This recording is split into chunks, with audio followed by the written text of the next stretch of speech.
এই কমল, এই কাজটা আর কদিন লাগবে? মঙ্গলবারকে হয়ে যাবে তো নাকি? মঙ্গলবারে আমার কাজ হবে নি। আমার শরীরটা খারাপ হয়ে গেছে, সর্দি কাশি, মাঝে মাঝে জ্বর চলে আসছে। তুমি আর 2টা দিন বাড়াতে বলো না ব্যাপারীকে। সর্দি হয়ে গেছে তো সর্দি হয়েছে তো তোমার কি? তুমি কি নাক দিয়ে কাজ করবে? তুমি তো হাতে কাজ করবে না, যত একটা একটা বাহানা বেরাচ্ছে। সেট তুমি বুঝতে পারছো নি, আমি নাকে কেউ ঝুঁকি রাখলে ঠস ঠস নাক দিয়ে জল পড়তেছে। কি করে কাজ করব বলো? ব্যাপারীকে বলো না আরো 2টা দিন বাড়াতে। দেখো কমল, আমি বেশি বকতে চাইনি, আমার কাজ চাই তো চাই, মঙ্গলবারেই কাজ চাই। আমি ব্যাপারীকে দিন বাড়ানোর কথা বলতেই পারবো নি, সবসময় কি আমি গাল খাবো? সেট তুমি বুঝতে পারছো নি, আমি কত টাকার ওষুধ কিনে নিয়ে এসেছি দেখেছো? এই দেখো, ব্যাপারীকে বলো না আরো 2টা দিন বাড়াতে, রিকোয়েস্ট করছি তোমাকে।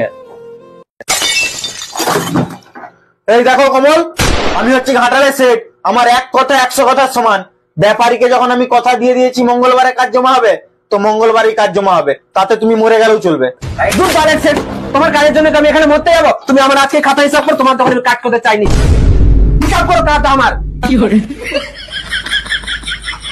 মানে এদের দিকে মনে হয় কিছু বলা চলবে না, কিছু বললেই কাজ করবো নি, ঘর পালিয়ে যাবো। মানে আমি কি একা এখানে তাহলে?